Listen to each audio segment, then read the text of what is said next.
에서 반포대교 사이 3차로에서는 추돌 사고가 나서 처리하고 있습니다. KBS 교통정보센터에서 정현정입니다.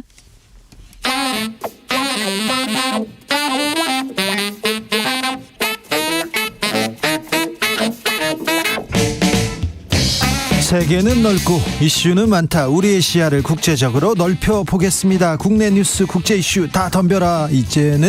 지금은 글로벌 시대. 자, 우리의 시선을 세계로 돌려보겠습니다. 군사외교 안보 전문가 김종대 전 의원. 안녕하십니까. 세계적인 평론 스케일 임상훈 인문결 연구소장 어서 오세요. 안녕하십니까. 네, 출장 잘 다녀오셨어요? 네, 잘 다녀왔습니다.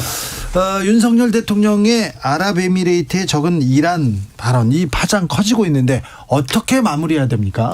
저는 이거 대통령 특사를 파견하든지 네. 아니면 윤 대통령이 직접 태도 표명을 해야 수습된다고 봅니다. 박지원 전 국정원장도 예. 이란과 한국이 조금 갈등이 있었지 않습니까? 예. 그때 굉장히 애를 먹었다. 바로 대통령이 나서서 사과를 해야지 예. 이 문제를 수습할 수 있다. 이렇게 지적하던데요. 문제는 절대 사과하실 분이 아니라는 거예요. 오히려 제가 보기에는 아니 이란이 반미국가고 그래서 적이라고 그랬는데 뭐가 잘못됐냐 이렇게 오히려 나서면서 언론이 침소봉대하는 거 아니냐 이쪽으로 화살을 돌리면 이거 진짜 어려워집니다. 근데 만약에 이러면 예. 그 호르무즈 해협에서 그 긴 해안선에서 상선 납포 조심해야 된다. 이 전문가들 지적해요. 참 얘기하고 싶지는 않지만 이왕 실상을 보면 네.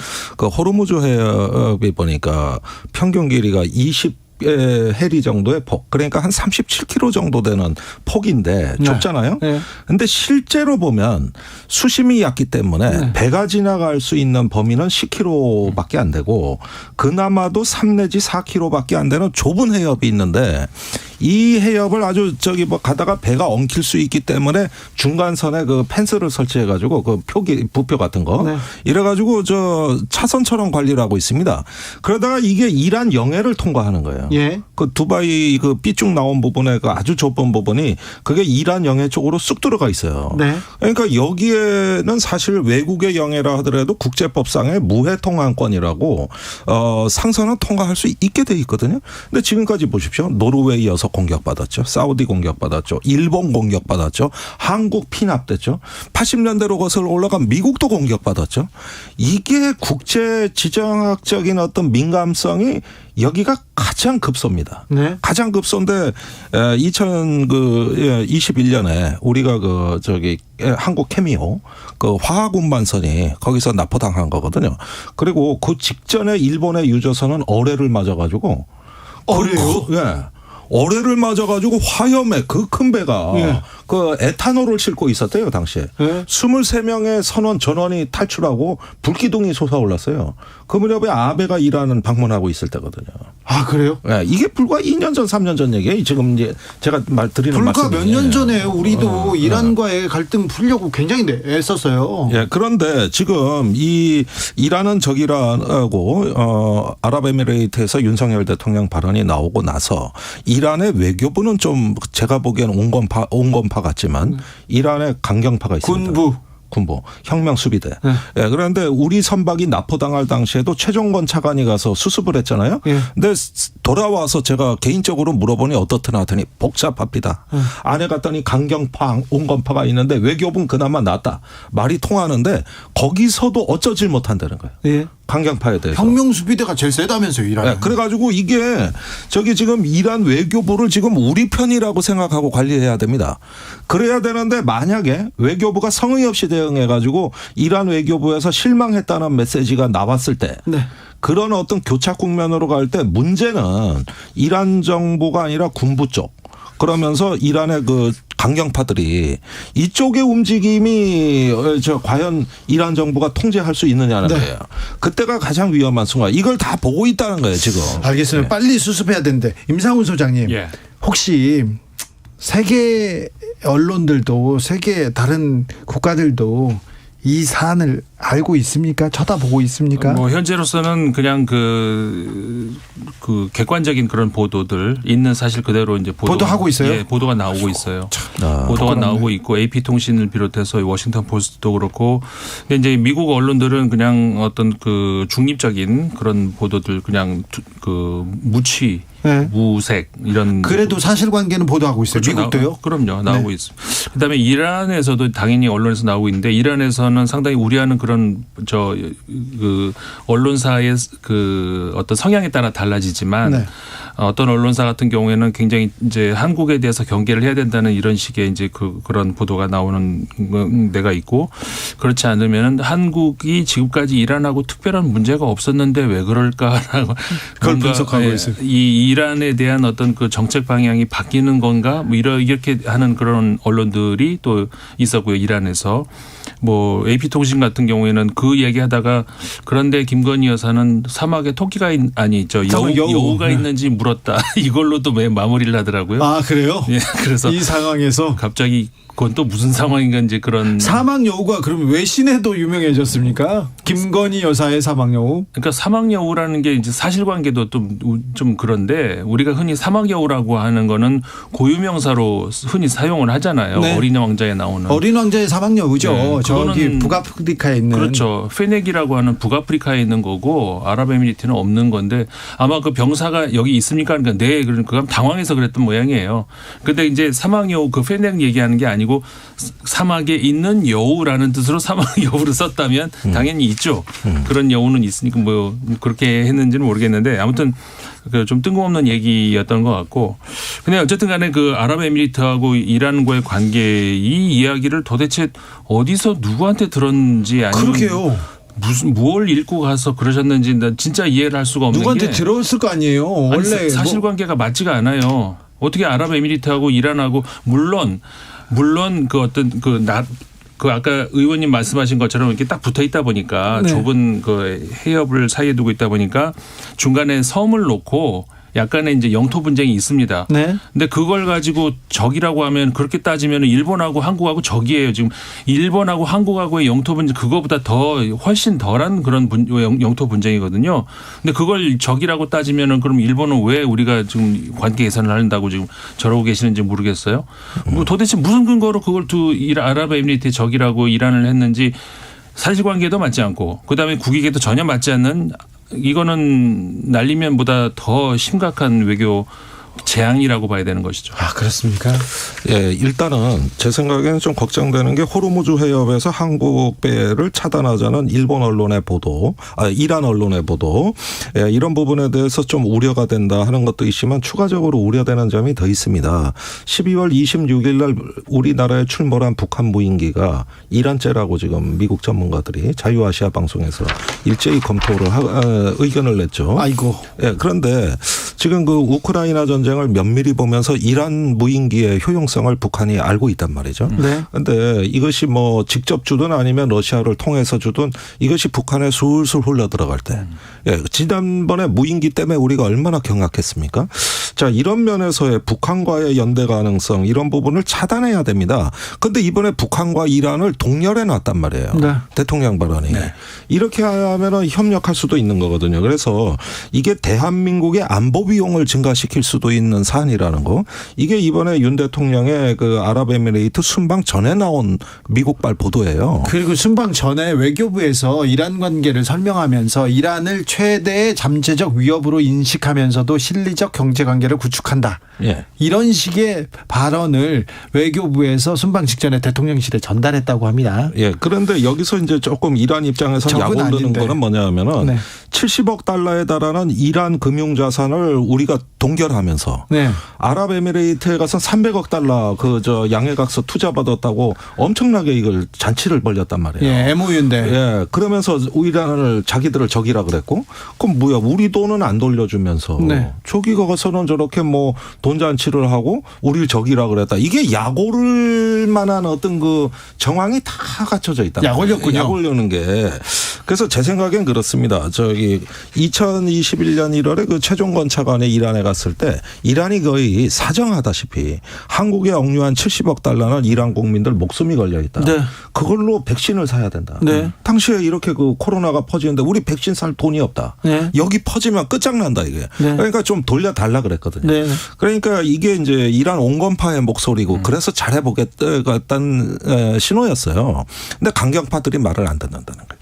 그래서 이번에 제가 보기에는 그렇습니다. 이걸 대통령께서 적극적으로 이란하고 이거 비온 뒤에 땅이 굳는다고 더 좀 관계 회복하는데 나서라 이렇게 지시가 내려와야 되고 네. 그러면 돈은 못 돌려주더라도 백신을 지원한다거나 어떤 인도적 지원이나 교류 협력할 걸 찾아내가지고 좀 위로할 수 있는 이런 방법을 찾아야지 언제까지 이거 적이라고 해놓고 방치할 겁니까?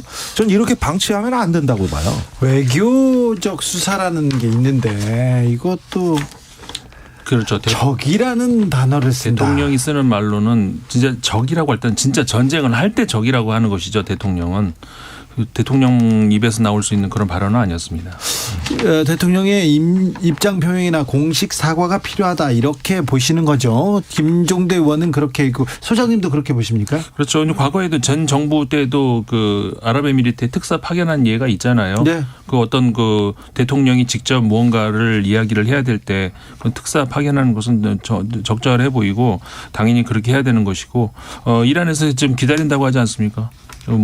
분명한 대통령의 이야기를 해줘야죠. 그 기회를 놓치면 안 됩니다. 지금 그 이란 외교부가 그나마 우리를 이해해 주는 사람. 네, 알겠습니다. 그걸 놓치면 강경파가 말을 합니다. 지금이라도 기회를 이 위기를 빨리 이렇게 좀 수습하고 넘어가야 되는데 외국의 외신의 그 윤석열 대통령에 대한 순방 그리고 뭐 평가 이런 것도 나오고 있습니까? 좀 전에 말씀드린 것처럼 이제 그 어떤 그 사실관계 중심으로 아직 나오고 있고요. 예. 이런 것들이 아마도 제 생각에는 좀 더 이렇게 외교적 파장이 커진다 싶으면 어떤 그 논평과 관련된 어떤 그런 보도가 나올 것으로. 지금 엄청난 경제 외교를 세일즈 외교를 했다고 하는데 그런 부분은 그런 거는 뭐 외신에 참 등장하지는 않고요. 그 부분은 그런 건 주목하지 양해각서 아닙니까? 네. 그냥 그게 무슨 계약도 아닌데. 알겠습니다. 미국 대선으로 넘어가겠습니다. 트럼프와 바이든과 트럼프 이렇게 양강 구조로 계속 흘러갑니까? 꼭 그런 것 같지는 않아요. 이게 왔다 갔다 하는데 사실 드산티스 플로리다 주지사의 지지율이 굉장히 올라갔었죠 한때. 네, 네. 그러다가 최근 여론조사를 보면 다시 트럼프, 그러니까 공화당 내부 얘기입니다. 트럼프 전 대통령으로 다시 뒤집혔는데 이게 왔다 갔다 오락가락하는 것이 뭐 여러 가지 이유가 있을 수 있을 것 같아요. 그러니까 미국 국민들 같은 경우에 그러니까 그 언론의 영향을 굉장히 많이 받는데 언론이 어떤 보도가 주로 나오느냐에 이 왔다 갔다 하는 것 같아요. 그러니까는 그 트럼프 대통령에게 불리한 그런 관련 그 언론 보도들이 많이 나오면 예를 들어서 그 문서 극비 문서 함부로 다루는 거라든가 이런 것들이 검찰 기소 이런 거 나오겠죠. 기소 얘기 나오고 16 지난 2021년이었죠. 그때가 뭐죠? 그 의사당을 점거하는 네. 그 문제에 있어서 이제 어떤 책임 논란 그런 문제들이 이제 보도에 많이 나오면은 지지율이 툭 떨어지고 근데 그런 것들이 조금 덜 나온다 싶으니까 다시 지지율이 올라간단 말이에요. 참 그런 것이 있고 미국 대중들도 참 단순하네요. 그리고 이번 여론조사 같은 경우에 일반 미국 국민들을 대상으로 했어요. 그러니까 공화당 지지자들을 대상으로 한 게 아니라 그렇기 때문에 지금 그 바이든 대통령과 1대1로 붙었을 때 누가 유리하느냐에서는 드산티스가 좀 더 유리하다는 그런 분석이 많거든요. 네. 그렇기 때문에 이번 여론조사에서 공화당만 대상으로 한 것이 아니라 일반 했기 때문에 일반 국민들 했기 때문에 민주당 성향의 어떤 그 국민들이라면은 역선택 그러니까 전략적으로 트럼프를 지지한다라고 하는 그런 목소리들도 분명히 들어가 있을 겁니다. 그런데요, 김정대 의원님 이거 물어보고 싶었어요. 김정은 위원장이 폼페이오를 만난 자리에서 나 죽이려고 했죠. 그러니까 폼페이오가 아니 지금도 그렇다. 옛날에 나 죽이려고 했지. 그랬더니 지금도 그래요. 그러면서 웃었다는데 이거 어떻게 봐야 됩니까? 글쎄 뭐 참으로 뭐 통 큰 대화다. 네. 어떻게 보면은 암살을 가지고 지금 대화를 하고 있어요. 암살 계획인가요? 이게? 근데 사실은 CIA가 김정은 암살 계획은 세운 적이 없습니다. 그래요? 예, 그런 어떤 거는 뭐 과거 냉전 시대나 있을 법한 옛날에 어떤 쿠바에서 이렇게 볼 만한 어떤 그 사연들이지 냉전 이후에 CIA가 아무리 적국이라도 그런 암살 암살 계획을 세운 적은 없고 다만 어떻게 보면은 그때 당시가 이제 이복 형제 김정남에 대한 암살 후유증 또 장성택에 대한 그 매제죠. 거기에 대한 어떤 그 여러 가지 어떤 그 암살 처형 이런 부분들이 있다 보니까 좀 과대망상 같은 것도 김정은한테 있을 법하다. 그럴 수 있죠. 사실 피로 등장한 정권이에요. 그렇게 봤을 때 사실은 폼페이오하고 이런 얘기가 나왔을 법한 것도 어떤 하나의 심리 구조에 내장된 하나의 어떤 유혈적인 트라우마 뭐 이런 걸로 해석해야 되고 또 그걸 잘 받아 넘겼더라고요. 네, 그러니까요. 그러니까 이번에 회고록에 이번에 이 얘기가 나온다는 겁니다. 폼페이오 전 국무장관 그리고 마이크 펜스 전 부통령 다 대선의 뜻이더라고요. 네, 사실은 그때 정치적 야심 때문에 폼페이오가 유독 그 김정은과의 협상에 그 성과를 내려고 조바심을 냈던 측면이 바로 이겁니다. 당시에 상원의원을 하다 CIA 국장을 했고 트럼프 후계자는 본인이 되고 싶었던 거죠. 네. 그래서 여기에서 온갖 뉴스의 스포트라이트를 김정은과 회담에서의 일단은 상당히 어떤 거 독차지할 수가 있었고 그랬는데 이 꿈은 얼마 있다가 존 볼턴에 의해서 여지없이 박살납니다. 그리고 사실은 폼페이오 자신도 그렇게 어떤 그 현실성 있는 협상을 하지 않았습니다. 나중에 밝혀진 바로는 시간을 끄는 어떤 소모전에 오히려 치중을 했었고 단지 미국 언론에 뭔가 잘 되는 것처럼 이렇게 성과가 있는 것처럼 비춰졌다는데 이것이 어떤 본인의 개인 정치 아니냐. 네. 이런 면에서 나중에 실무회담이란 실무회담은 다 깨지고 이제는 트럼프 김정은 정상회담에만 희망을 걸었던 건데 그 마지막 희망이 하노이에서 결렬된 겁니다.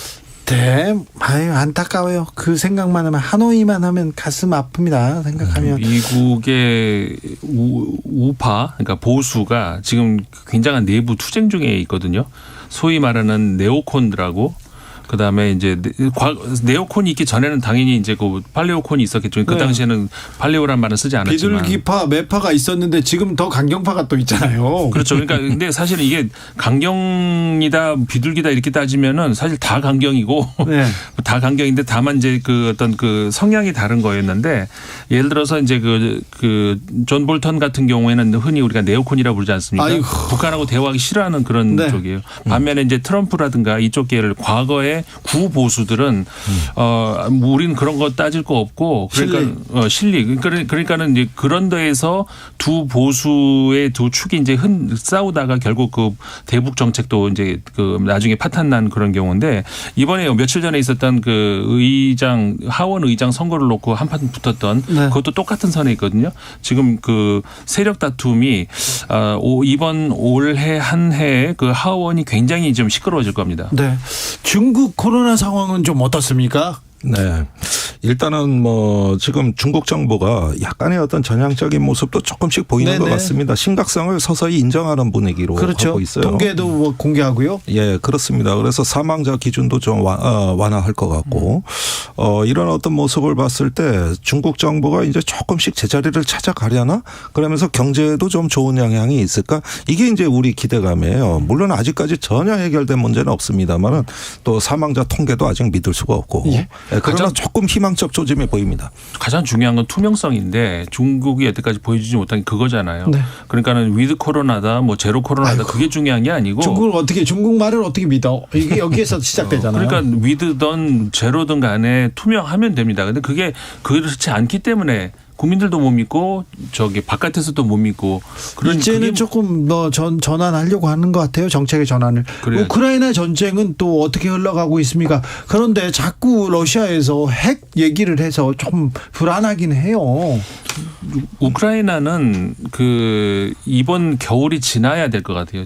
지금은 계속 이제 그 포격전을 하고 있는 중인데 그것이 이제 중요한 게 아니라 이제 그 지원 그 병력을 더 늘린다라는 것이거든요. 지금 러시아에서 몇십만 명을 더 늘릴 거고 이것이 봄철이 되면서 본격적으로 재반격을 하려고 하는 것 같은데 아무래도 올해 굉장히 장기전으로 갈 것 같아요. 네, 그런데 지금 그 와그너 용병이 투입돼 있는데 예. 그 지금 약간씩 성과를 올리는 것 같고 푸틴이 이걸 갖고 희망을 거는 것 같습니다.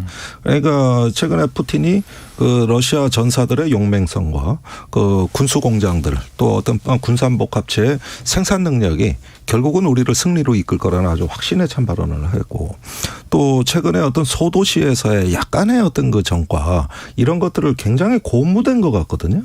이렇게 보면은 이 전황에 대한 해석이 러시아가 상당히 보면은 이제 용병이건 추가 징집이건 이런 걸 통해 가지고 전세를 뒤집을 수 있다고 믿는 것 같습니다. 네. 이게 이제 이 전쟁을 어렵게 만드는 요인이 되는 거고, 아니 도대체 우크라이나 동부의 그 저기 지금 접전 지역을 보면 매일 주인이 바뀌고 있어요. 이게 사람이 제일 많이 죽고 민간인이 희생되는 요인이란 말이죠. 그렇죠. 그러면서 그 저 크림반도 쪽으로 이어지는 동남부의 그 소도시들에 대한 어떤 공격이 용병 그룹에 의해서 계속되고 또 용병 그룹은 이 전과를 아주 홍보하고 있습니다. 이렇게 되면은 푸틴이 이 전쟁에 이제 끌려간다. 그러니까 푸틴 자신도 이제는 통제 못하는 거예요. 이제는 전쟁 자체의 논리에 의해서 굴러가는 것이죠. 이게 겨울을 그대로 이제 이런 어떤 분위기에서 지나가게 되면은 상당히 지금으로서는 전쟁 전망이 암울합니다. 9902님께서 두 분 평론 속이 다 시원합니다. 이렇게 응원해 주셨고요. 민님께서 물어봅니다. 혹시 내일 이란 대사관 압수수색 들어가고 그러진 않겠죠? 글쎄요, 뭐 저기 대통령이 귀국해 보시면 예, 이제 다소 조금 이란에 대해서 아직까지 강경하시거든요. 예, 외교부가 조금 더 적극적인 그 해명과 수습하려는 노력을 더 보여야 되는데, 근데 왠지 윤석열 대통령의 어떤 그 말의 심기에 거슬리지 않는 선에서 외교부가 대응하는. 근데 가서 솔직하게 그러니까, 예. 이렇게 얘기하죠. 외교부에서 솔직히 말해서 대통령이 좀 잘 모르신다. 네. 모르시고 이렇게 얘기했다. 이렇게 얘기하는 게 그게 제일 좋을 것 그러니까 같아요. 솔직한 그 얘기만 못하는 거죠. 그 얘기를 못합니다. 그 얘기를 못하는 거예요. 그러니까 저기 외교부 대응에서 제일 황당한 게 뭐냐면은 거기가 있는 아크 부대가 비전투 부대라 그럽니다. 아니 특전사 정예 부대가 어떻게 비전투 부대입니까? 이런 식으로 해명을 하니까 이게 저도 좀 받아들이기에 제가 이란이 아니더라도 네. 그런 게 조금 불편해요. 좀 진정성 있게 합시다. 그러니까요. 네. 하겠죠. 마무리 잘 해줬으면 합니다. 예. 김종대, 임상훈, 김종대 두 분 감사합니다. 감사합니다. 고맙습니다. 명절 잘 보내세요. 새해 복 많이